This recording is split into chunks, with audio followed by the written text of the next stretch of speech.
to Intended Consequences, the official podcast of the Strategy Core Institute of Public Policy and Economy. I'm your host, Mitch Davidson.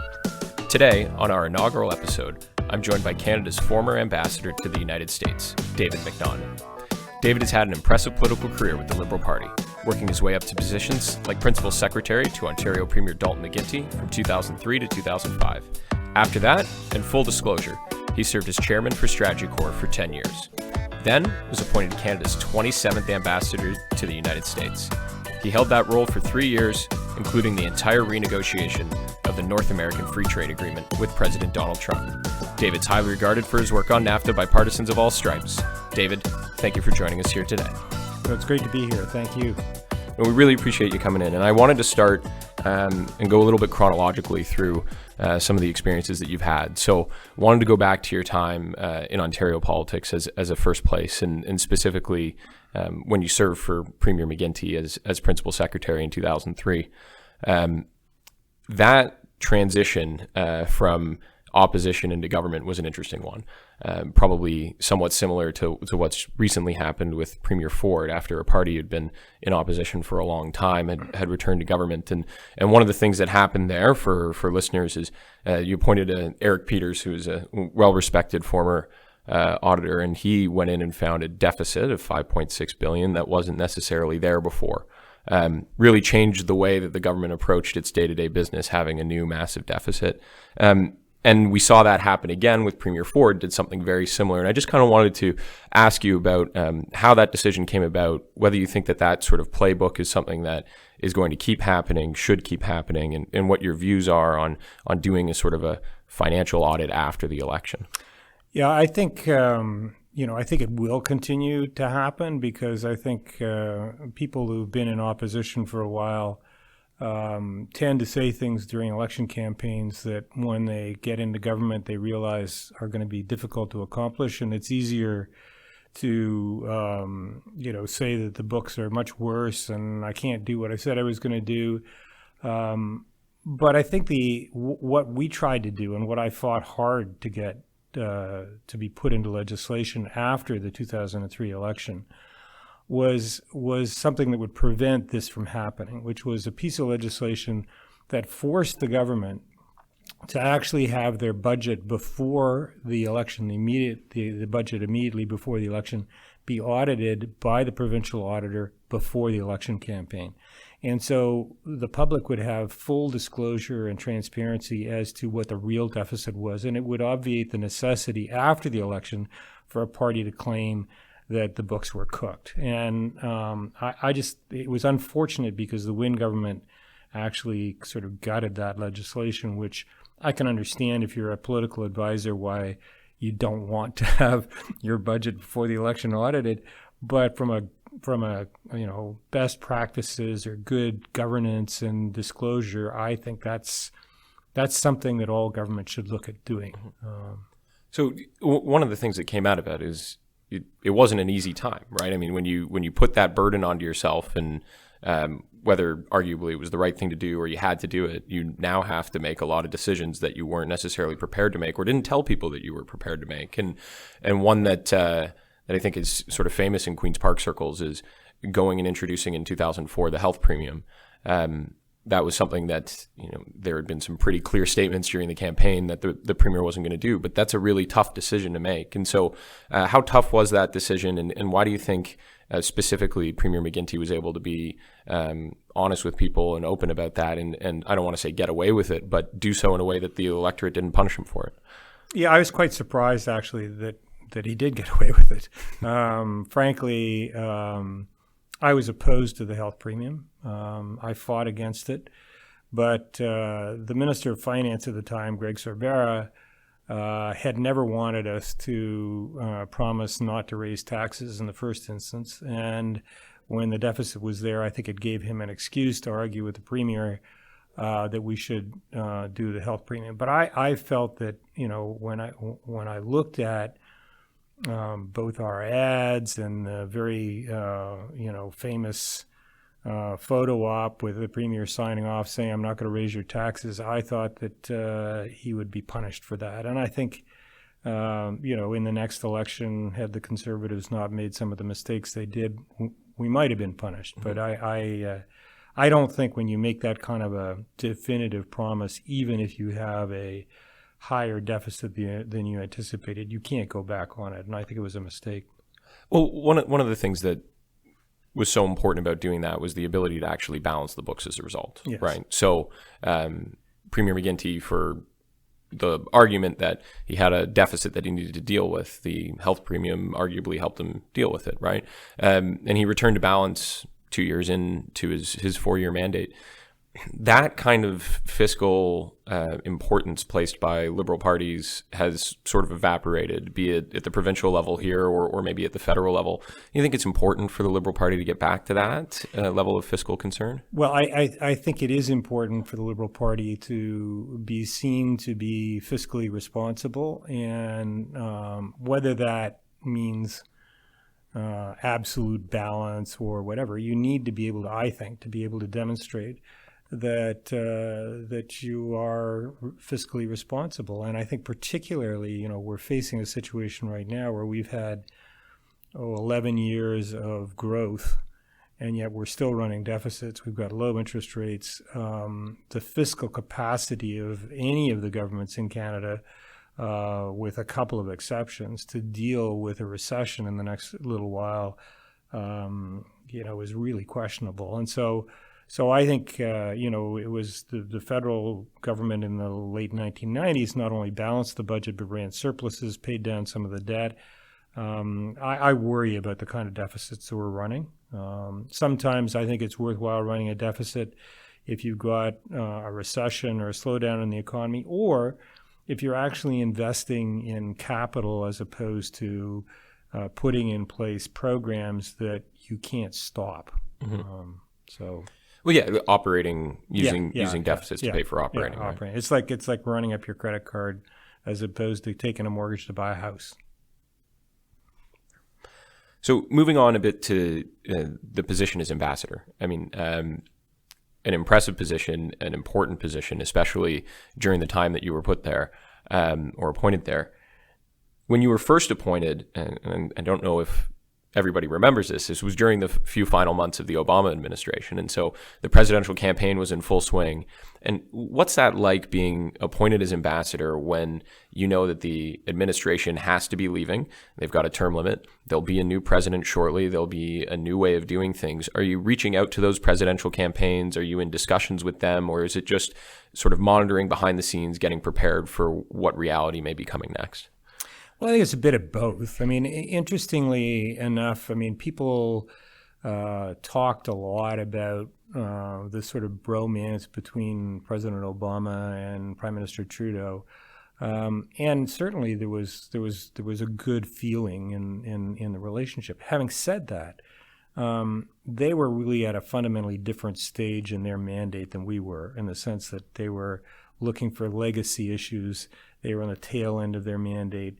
And in particular, Obama wanted TPP passed, and he wasn't going to let anything get in the way of the support that he needed to get TPP through Congress. And that included things like softwood lumber with Canada. And so, well, on the surface, it was all sweetness and light. We had difficulty getting some of the things accomplished that we wanted to.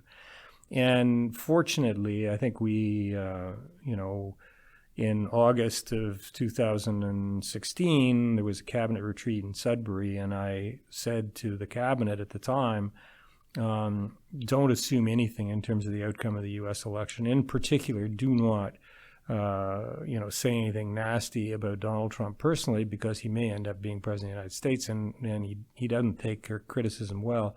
And so we were trying to build bridges with both the Republicans and the Democrats, and it was fortunate that we did.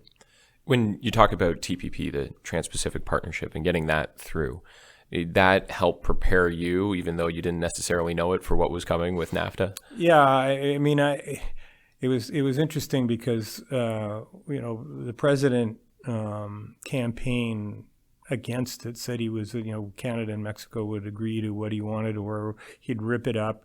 And the day after, or actually it was the day after the election.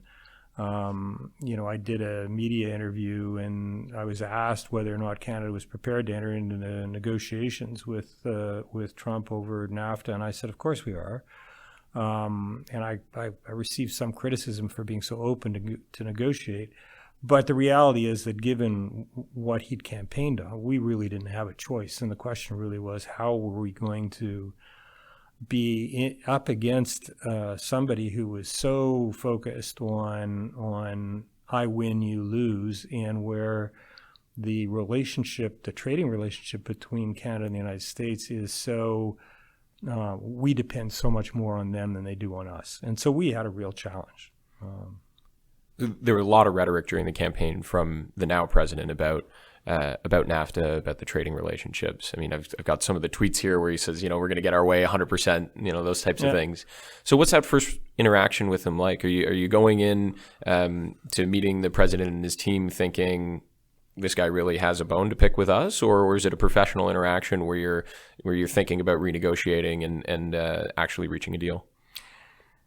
Well, it went through several different iterations over the following sort of 3 years, because what happened in the first instance was that before even the inauguration, the U.S. and Mexico were talking about a renegotiated NAFTA, and they actually had some language that they drafted, and that there was a close relationship between Jared Kushner and the Mexican foreign minister. And we were kind of presented just before inauguration with almost a fait accompli, and said, kind of like what happened 2 years later. But this time they said, okay, here's what it looks like. Are you guys going to sign on? And there was no way we were going to sign on to what they were proposing, but it also wasn't very comprehensive. And so we then began a process of actually having detailed negotiations as opposed to, signing off on a term sheet.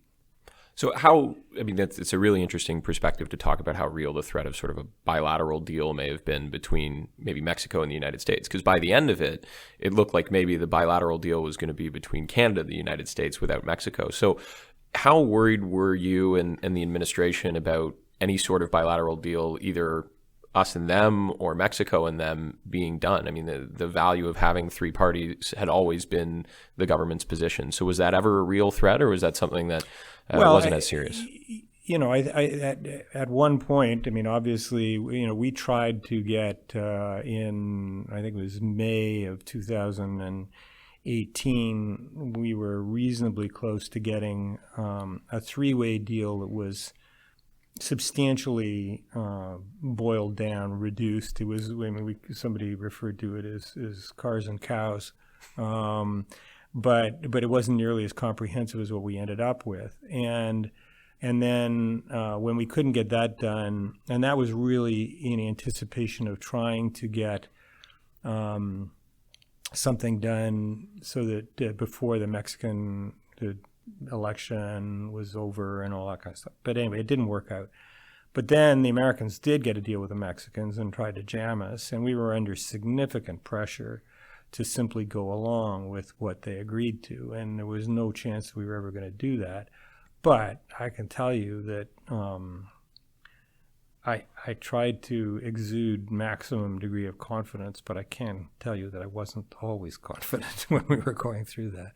It was challenging on occasion. So one of the things that I noticed personally, because I was in the Premier of Ontario's office at the time, and Premier Ford had just been elected, and we actually met with the minister. Minister Freeland came in and had a great set of meetings with the Premier. How important was it having provincial premiers, other Canadian important politicians and influential people who were presenting a unified front to American legislators and policymakers? Maybe not necessarily the president directly, but other people around him. Is that really truly important, or was that just one of the things they could do because they needed to do something? I don't think we would have ever got the agreement we got without that kind of support.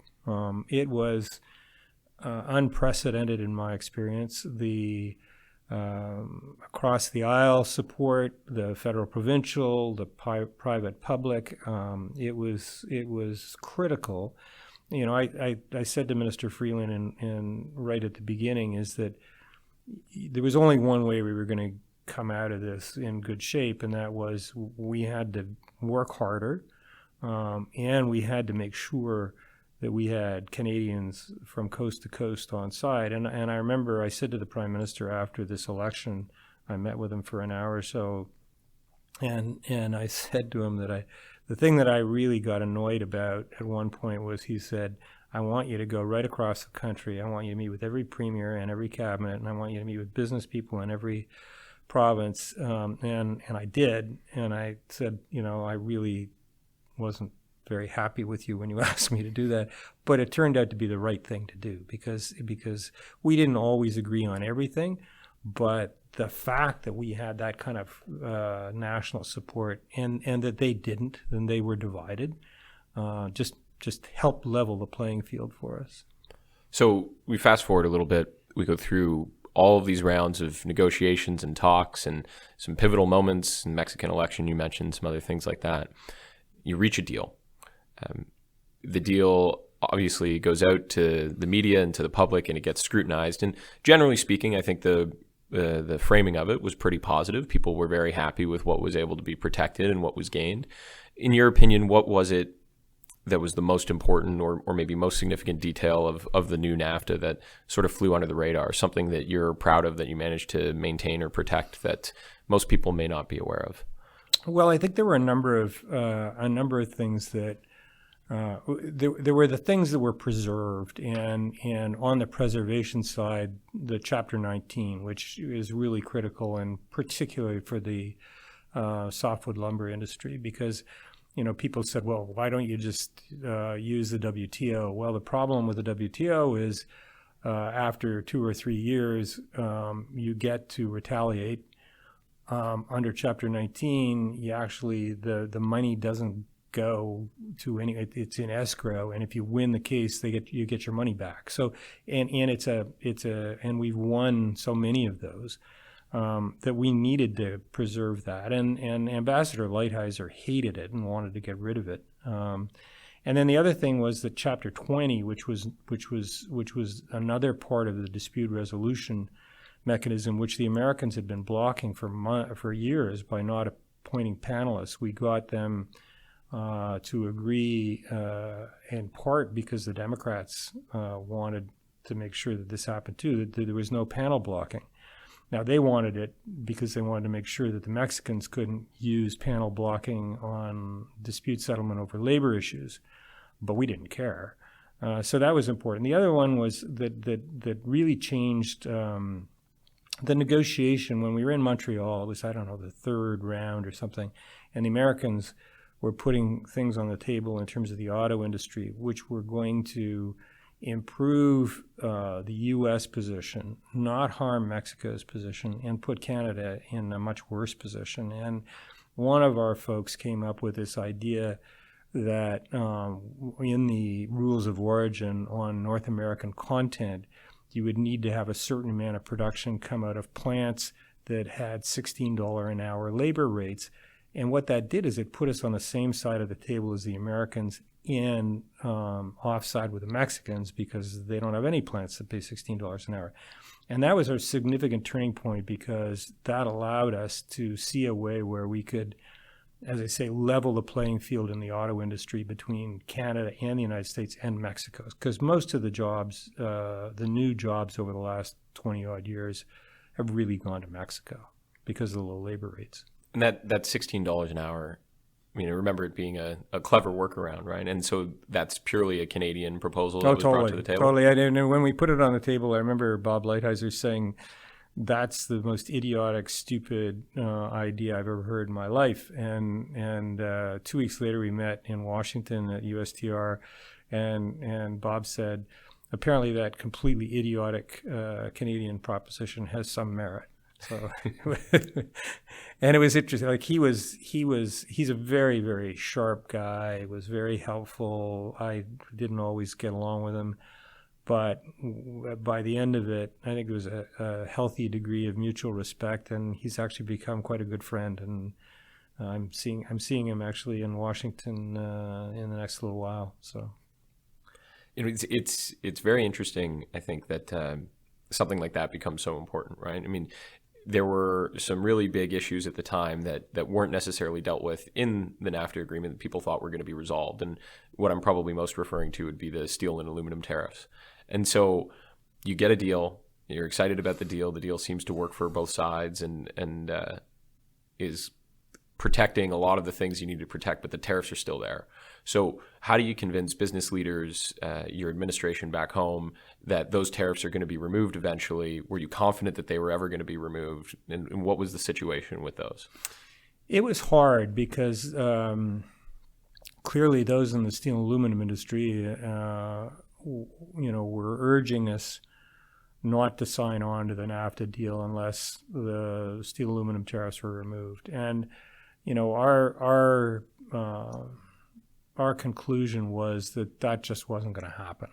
There wasn't, we could, if we said, okay, we're going to walk away from the table, it would have been worse. But we had to then think, all right, are we actually going to be able to get them off? And the position that the administration held for 6 months after that was that the only way that they would remove it would be if we agreed to some kind of a quota arrangement.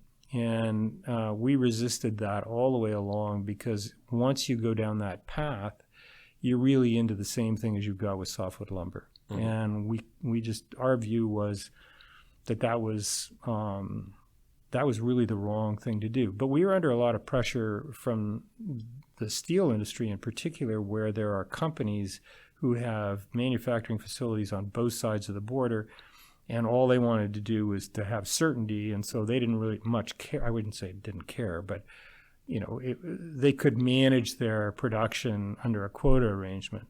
So it might have been good for the companies, but it sure wasn't good for Canadians. So we resisted, and we prevailed eventually, although, again, it was one of those things where I often spoke confidently that we were going to get rid of them, and I wasn't always confident that it was going to happen.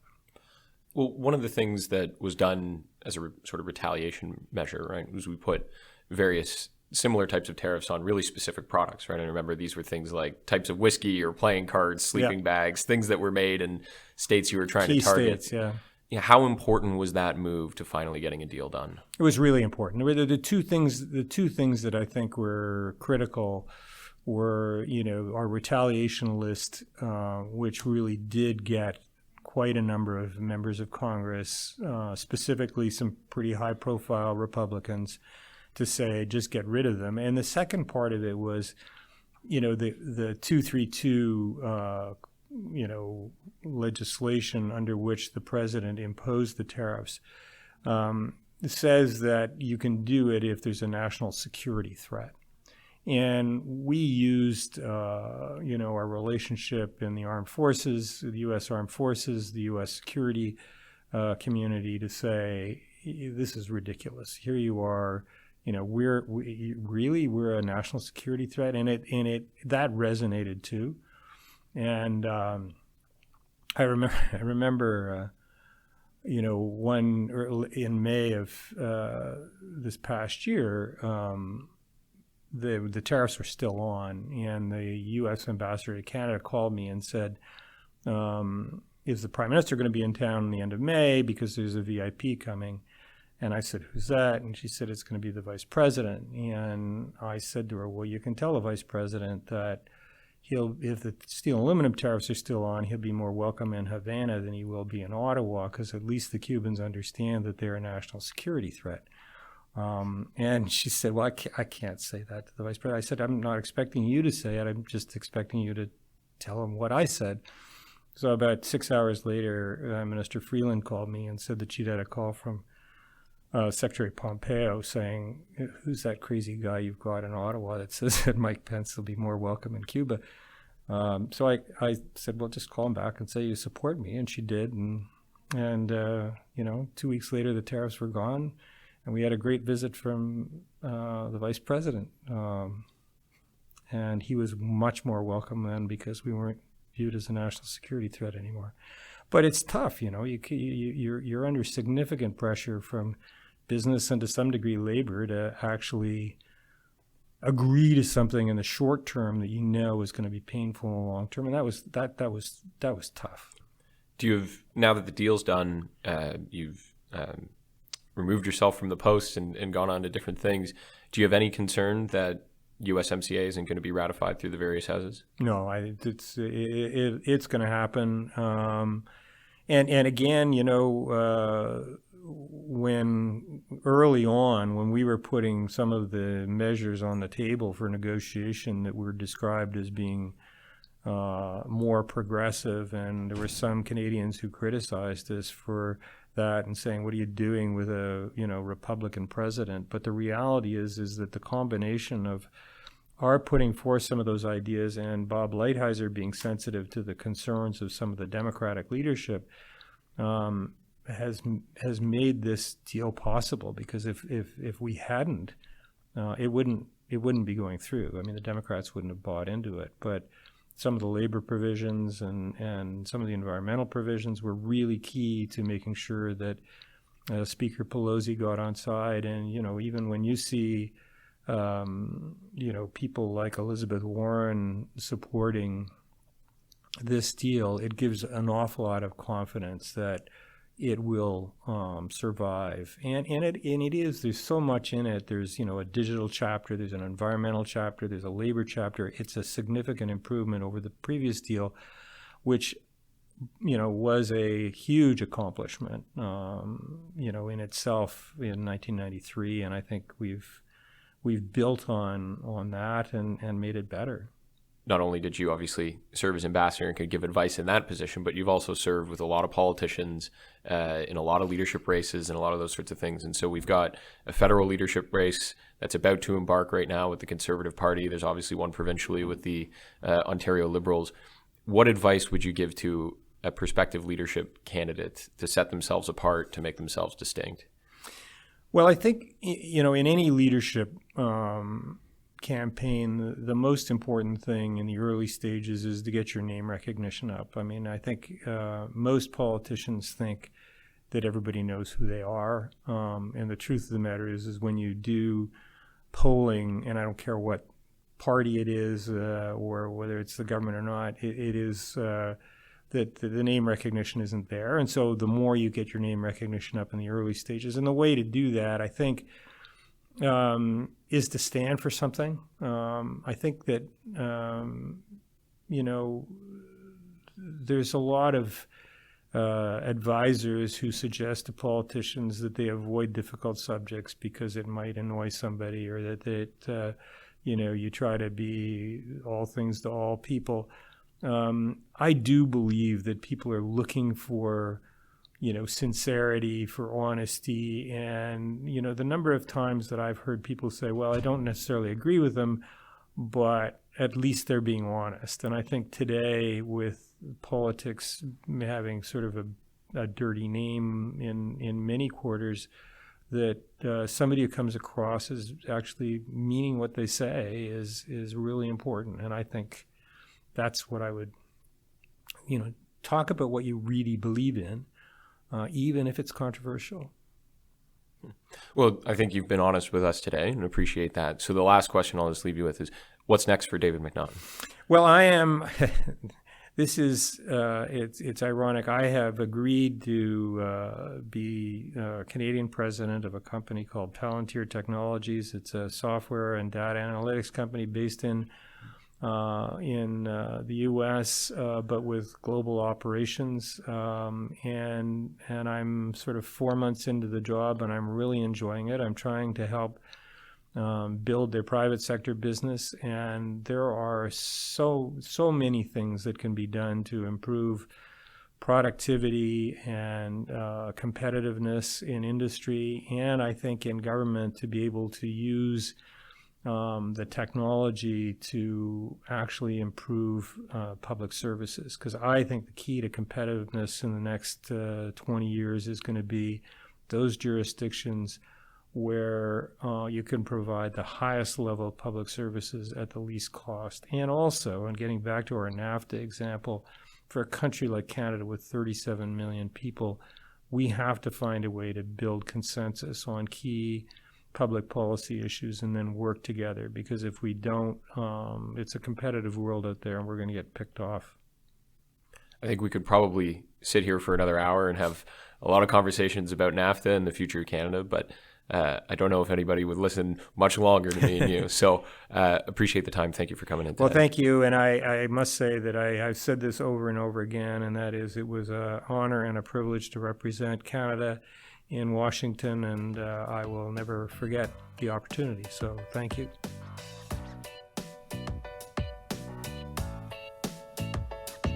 Thank you for listening to Intended Consequences, the official podcast of the Strategy Corp Institute of Public Policy and Economy. The views expressed during this podcast are not necessarily the views of Strategy Corp. All rights to this episode are reserved by Strategy Corp, and guests on the podcast may be current or past clients. To find out more about the Institute and to subscribe to our written material, or to find past episodes of the podcast, please visit our website at www.strategycorp.com/institute. Until next time, I'm Mitch Davidson.